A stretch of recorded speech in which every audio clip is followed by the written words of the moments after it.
চিকিৎসায় অসুস্থ হয়ে মৃত্যু সিআরপিএফ জওয়ান রাকেশ রায়ের। আরামবাগের শীতলপুর গ্রামে তার কফিনবন্দি দেহ এসে পৌঁছাতেই শোকে ভেঙে পড়ল সারা গ্রাম। আকস্মিক এই ঘটনায় হতভম্ব পরিবার পরিজন থেকে শুরু করে গ্রামবাসীরা। জানা গেছে, বছর 3 আগে রাকেশ সেনাবাহিনীতে যোগদান করেছিলেন। শারীরিকভাবে অসুস্থ হওয়ায় মাসখানেক আগে ছুটিতে বাড়ি এসেছিলেন। কিছুদিন আগে আবার কাজে যোগ দিয়েছিলেন। রবিবার তিনি আবারও অসুস্থ হয়ে পড়েন। সঙ্গে সঙ্গে তাকে ভুবনেশ্বরে চিকিৎসার জন্য রেফার করা হয়েছিল, কিন্তু সেখানেই যাওয়ার পথে ট্রেনে আরও অসুস্থ হয়ে পড়ায় সম্বলপুরে একটি হাসপাতালে তাকে ভর্তি করা হয়, কিন্তু চিকিৎসা চলাকালীন রাতেই সেখানে তার মৃত্যু হয়। এই ঘটনায় তার পরিবারের লোকেরা চিকিৎসায় গাফিলতির অভিযোগ তোলেন। তাঁরা এর জন্য ঊর্ধ্বতন কর্তৃপক্ষকে দায়ী করে রাকেশের দাদার জন্য চাকরির দাবি জানান। এখন শুনুন এ বিষয়ে কে কি জানালেন।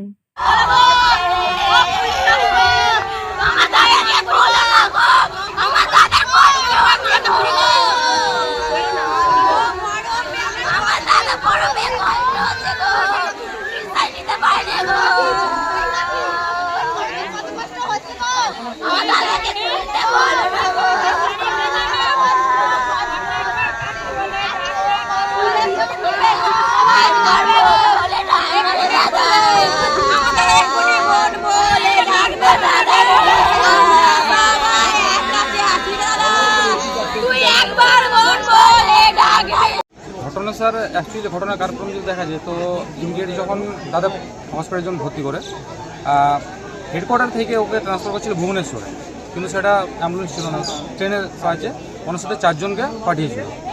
দিয়ে তৎক্ষণাৎ অ্যাটেন্ডেন্ট কিন্তু আমাকে বলেনি, আমাকে জানিয়েছি বিকেলে 7:30টার সময়, 7:30টা নাগাদ বিকেলে। তাহলে আমি আধা ঘন্টার মধ্যে রেডি হয়ে 8টা অবধি আমি ওখান থেকে বেরিয়ে গিয়েছিলাম। আর যতক্ষণ আমি ওখানে পৌঁছে হসপিটালে ততক্ষণ শুনলাম আমি দাদা ডেট হয়েছিল 10টা নাগাদ। আমি ওখানে পৌঁছেছি হসপিটালে প্রায় 2:15, 2:20 দিকে।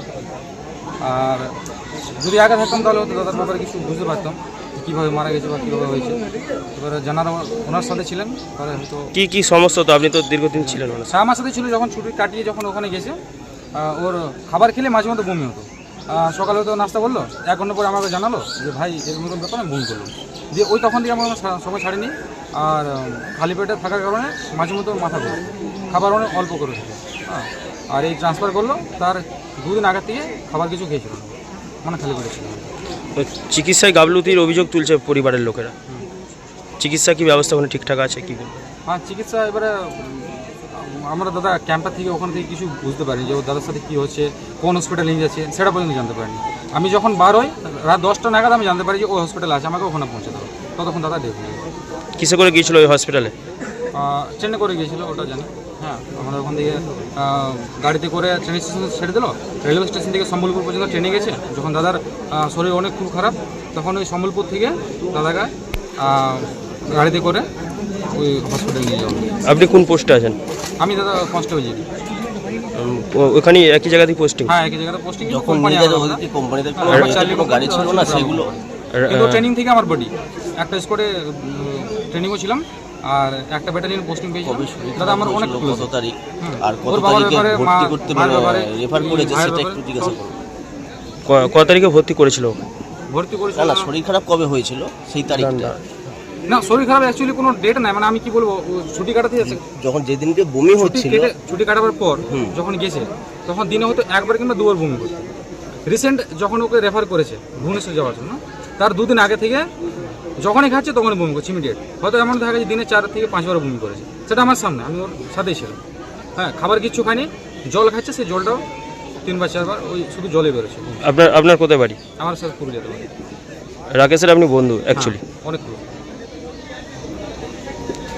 দাদা আপনার নাম পরিচয়? আমার নাম হচ্ছে শুভজিৎ মাহাতো, পুরুলিয়াতে বাড়ি। আপনি ও পোস্টিং এখন বর্তমানে ওই কনস্টেবল জিডি সিপাহীজিডিতে দাদার সাথে একসাথে ট্রেনিং করে একটা ব্যাটালিয়নে পোস্টিং পেয়েছিলাম। কোম্পানি আলাদা, আমার চার্লি কোম্পানি, দাদা ছিল ব্রাভো কোম্পানি, বাট রিলেশন অনেক কাছের মানুষ। রায় আমারই ভাইপো হয়। ও 2022 সালে সিআরপিএফের চাকরি পায়। চাকরি পাওয়ার পরে মধ্যপ্রদেশে গিয়ে ট্রেনিং করে 1 বছরে। তারপরে ফার্স্ট পোস্টিং হয় ওড়িশাতেই তারপর থেকে ডিউটি করছে এবং ওখান থেকে নিষ্ঠার সাথে ডিউটি করছে। লাস্ট 1 মাস আগে ওনার একটু শরীর খারাপ হয়, সেই জন্য উনি ছুটিতে আসেন। ছুটিতে এসে বাড়িতে ট্রিটমেন্ট করায়, ডাক্তাররা সমস্ত রিপোর্ট যে কোনো রকম কোনো প্রবলেম নেই। এখানে ডাক্তার দেখানো হয়েছে, অনেক ডাক্তার দেখানো হয়েছে, সবাই বলেছে ওনাদের হেডকোয়ার্টারে ডাক্তার আছে, তারা আবার ট্রিটমেন্ট করায়। 18 তারিখে ডাক্তার দেখে ওনাদের আবার ওষুধ দেয়। ওষুধ দেওয়ার পরে দেখা যায় যে 22 তারিখে আবার একই অবস্থা এবং সেটা বেড়ে যায়। 22 তারিখে ওনাদের ওখানে ট্রিটমেন্ট করার সময় ডাক্তারবাবু রেফার করে দেন যে ভুবনেশ্বরে রেফার করতে ইমিডিয়েট এমসে। তো 22 তারিখ থেকে রেফার করার পরেও ওনাকে কোনো রকম রেফার না করিয়ে 23 তারিখেও ডিউটি করিয়েছে। 24 তারিখে ওনারা অর্ডার করছেন যে রেফার করতে হবে, কারণ তখন অবস্থা খুবই খারাপ। তাহলে ওরা যদি 22 তারিখে রেফার করে থাকে, 23 তারিখে ডিউটি করালো কি করে? ডিউটি করালো 24 তারিখে যখন অর্ডার পেলো, তাহলে 24 তারিখে ওনাদের নিজেদের প্রাইভেট ভেহিকেল বা অ্যাম্বুলেন্সে পাঠানো উচিত ছিল, তা করলো না। ওনারা কি করলো, একটা ট্রেনের মধ্যে তুলে দিয়ে একসাথে পাঠিয়ে দিল, তুমি দেখে নাও নিজের মতো করে। তো 24 তারিখে যখন ভুবনেশ্বর যাচ্ছিল ট্রেনে করে, মাঝ রাস্তায় সম্বলপুরে ওনার অবস্থা আবার খারাপ হয়। সম্বলপুরে যখন ওদের সাথে 2-4 জন ছেলে, জুনিয়র ছেলে যারা ট্রেনিংয়ে যাচ্ছিল, তারা ট্রেনিং বন্ধ করে ওকে নামিয়ে ওখানে সম্বলপুরে হসপিটালে ট্রিটমেন্ট করায়। ডাক্তারবাবুর সঙ্গে সঙ্গে আইসিইউ এর জন্য রেফার করে। আইসিইউ ইমিডিয়েট শিফট করতে হবে, পেশেন্টের অবস্থা খুব খারাপ। সেটা একটা ডেটটা এখন টাইম হবে তো দিনের বেলা 24 তারিখে 25 তারিখে, কিন্তু ওই ইউনিট থেকে আমাদের বাড়িতে আমাদের কোনো রকম কোনো কিছু ইনফর্ম করা নেই যে আপনাদের পেশেন্টের, আপনাদের ছেলের এই অবস্থা। যদি ইনফর্ম করতাম, আমরা চলে যেতাম, নিজে থাকতাম সাথে, বা আমরা প্রাইভেট নার্সিংহোমে অ্যাডমিট করতাম। রাত্রি 8:30-9টার সময় আমাদেরকে জানাচ্ছে আপনাদের ছেলের অবস্থা খুবই খারাপ। তখন আমরা ওনাদেরকে রিকোয়েস্ট করি যে আপনারা ইমিডিয়েট পাশাপাশি কোনো নার্সিংহোম থাকলে সেখানে আপনারা অ্যাডমিট করেন, আমরা খরচ দেবো, আপনাদের কোনো রকম খরচের চিন্তা করতে হবে না। ওখানে আইসিইউ থাকলে আপনারা ইমিডিয়েট অ্যাডমিট করে দেন, আমরা আসছি। সঙ্গে সঙ্গে আমরা আমাদের গাড়ি করে আমরা বেরিয়ে যাই হাফ রাস্তায়। তখন ওখান থেকে কিছুক্ষণ পরে ফোন করে বলছেন আপনাদেরকে আসতে হবে না, এখন ছেলে মোটামুটি ভালো আছে, ট্রিটমেন্টের মধ্যে আছে, আমাদের ছেলেরা আছে, আমরা দেখছি। আরও 10-20 মিনিট পরে ফোন করে বলছে যে না, ছেলে মারা গেছে। ছেলে যদি ভালোই থাকে, 10 মিনিট আগে বলে থাকে যে হ্যাঁ ট্রিটমেন্ট আছে, আমাদের ছেলেরা দেখছে, ডাক্তার আছে, আমাদের অ্যাটেন্ডেন্ট আছে, তাহলে 10 মিনিট পরে কী করে মারা যেতে পারে? আমরা এর অ্যান্সারটা ওনারা দিতে পারবেন?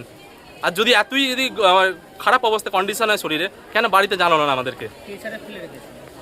ইভেন একটা আমরা ভিডিও পেয়েছি, দেখতে পাচ্ছি যে ওকে উইথাউট মাস্ক, অক্সিজেন মাস্ক একটা স্ট্রেচারের মধ্যে ফেলে রেখেছে। না সেলাইন চলছে, না মাস্ক আছে, না ওনাদের কোনো অ্যাটেন্ডেন্ট আছে বা ওনাদের কোনো ফোর্সের কোনো লোক আছে, না কোনো ডাক্তার আছে। একটা হসপিটালের মধ্যে একটা রুমের মধ্যে ফেলে রেখেছে। এটাকে ইরেসপন্সিবল না? এটা যদি ওনাদের ইরেসপন্সিবলের জন্য আমাদের বাড়ি একটা ছেলে চলে গেল, যে স্বপ্ন দেখতে প্রথম থেকে দেশের জন্য কাজ করব, তাহলে এর দায়িত্ব কি ওনারা নেবেন? কি চাইছিলেন? আমরা চাইছি যদি যাদের যে রেসপন্সিবল এর জন্য দায়ী আছে তাদের যেন শাস্তি হয়, এবং ওর বাবা 1 বছর আগে মারা গেছে, ওর দাদা আছে, ওর মা আছে একমাত্র, ওদের দায়িত্বটা কে নেবে ওরা অ্যাসিওর করুক আমাদেরকে। আমরা আর কিছু চাই না। কি নাম আপনার? আমার নাম সূর্যকান্ত রায়।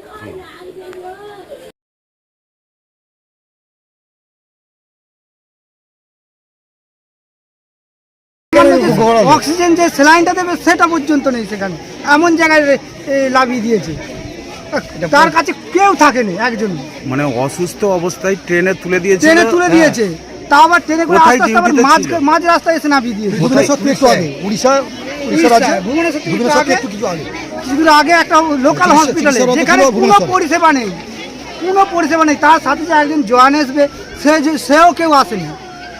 মোটামুটি এসে সেই হসপিটালে ভর্তি হয়েছে, সেই হসপিটালে ভর্তি হয়ে অক্সিজেনও পায়নি, সেলাইনও পায়নি। সেটা ওরই মধ্যে একবার ফোন করেছিল, সেই যে ফোন বন্ধ হয়েছে, তারপর আর ফোনও আর রিসিভ করেনি। বারবার বাড়ির লোক ফোন করছে, তার সত্ত্বেও ফোন রিসিভ হয়নি। তখন এখান থেকে করা হয়েছে। কখন খবর পেলেন এলাকার মানুষ? খবর পেয়েছে তখন বাজবে বৈকাল 3টা। কাল বৈকাল 3টা? হ্যাঁ, মানে যে মারা গেছে সে খবরটুকুও দেয়নি। কারণ আমাদের যে ওখানে একজন কাজ করতো, একজন গাড়ির শোরুমে কাজ করতো, কালীপদ, সে আমাদেরকে জানায় যে এই ঘটনা ঘটে গেছে। পাবলিক জানিয়েছে? হ্যাঁ, পাবলিক জানিয়েছে। তার থ্রুতে আমরা জানতে পেরেছি যে অফিস থেকে কোনো জানানো হয়নি। তার থ্রুতে আমরা জানতে পারি, বাড়ির লোক, পাড়া প্রতিবেশী, আত্মীয় স্বজনরা জানতে পারি যে ছেলেটা আর নেই। তবে আমরা এখান থেকে গেছি, আমাদের যে ওখানে ফোন করা হয়েছে, তখন ওরা জানাচ্ছে যে হ্যাঁ এরকম ঘটে গেছে। লাভটা কি হলো আমার কাছে কথা নাকি? হ্যাঁ, তাদের লাভটা কি হলো? তারা যদি পরিষেবাই দিতে পারবে না, লাভটা কি হলো? যে ব্যাটালিয়ানরা এখানে বডি নিয়ে এসে হাজির হয়েছে তারা সম্পূর্ণ কোনো রিপোর্ট সঠিক তথ্য জানাতে পারছে না। আর আমরাও 3 দিন ধরে এই একই কথা শুনছি যে বিনা চিকিৎসায় মারা গেছে। একটা কেন্দ্র সরকারের জওয়ান সে দেশের জন্যে সেবা করতে গেলেন আর সেই জায়গাতে বিনা চিকিৎসায় মারা যাবে, এটা তো আমরা ভাবতে পারি না। এটা একটা অন্যরকম বার্তায় যাচ্ছে মানুষের কাছে। তাহলে আগামী দিনে মানুষ কি দেশের সেবা করতে কোনো ছেলে মেয়েকে পাঠাবে? এটা প্রশ্ন আপনাদের কাছে। একটা কেন্দ্র সরকারের জওয়ান সে বিনা চিকিৎসায় মারা যাবে? তারা সঠিক উত্তর দিতে পারছে না যারা বডি নিয়ে এসছে যে ব্যাটালিয়ানটা। কতদিন গিয়েছিল এলাকার মানুষ জানতে চাইছে যে তাকে কোনো কেউ টর্চার করে মারলো না বিনা চিকিৎসায় মারলো, তার একটা মেডিকেল রিপোর্ট চাইতো। সে মেডিকেল রিপোর্টটা এখনো পর্যন্ত দেখাতে পারছে না। কি মনে করছেন আপনারা? তো কি মনে করবো, এটা একটা গাফলতি, এটাই মনে করছি। এটা কেন্দ্র সরকারের গাফলতি আছে। কতদিন আগে কাজে গিয়েছিল? সেটা পরিবারের লোকজন ভালো বলতে পারবে।